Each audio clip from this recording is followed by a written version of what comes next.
పెట్టేది లేదు అని కూడా ఈ సందర్భంగా చెప్తున్నాం.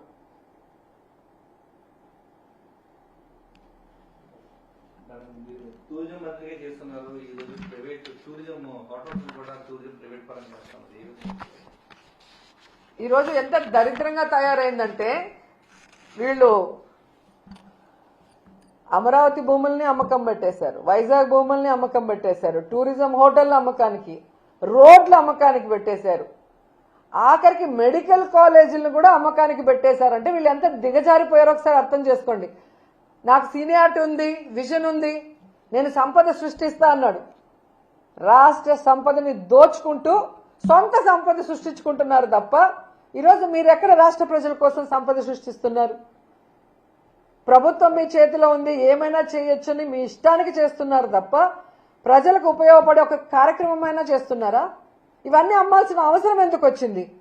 15 నెలల్లో దాదాపుగా 1,97,000 కోట్ల రూపాయల అప్పులు తెచ్చిన మీకు, వెల్ఫేర్ స్కీమ్స్ ఇవ్వని మీకు, డెవలప్మెంట్ చేయని మీకు, పూర్తి చేయాల్సిన వాటిని కూడా నిలిపేసిన మీకు ఎందుకు లక్షల కోట్ల అప్పు చేయాల్సి వచ్చింది? ఆ డబ్బు ఏమైంది?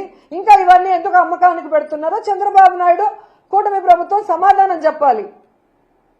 పవన్ కళ్యాణ్ ఎప్పుడో ఒకసారి అలా వచ్చి ఊగిపోవడం కాదు.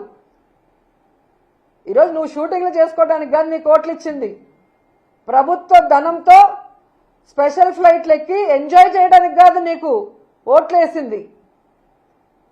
కూటమి ప్రభుత్వంలో ఉన్నప్పుడు చంద్రబాబు నాయుడు ప్రభుత్వం తప్పు చేస్తే నిలదీయాలి, సరిదిద్దాలి అండ్ సక్రమంగా ప్రజలకి మంచి చేసే విధంగా నువ్వు నడుచుకోవాలి.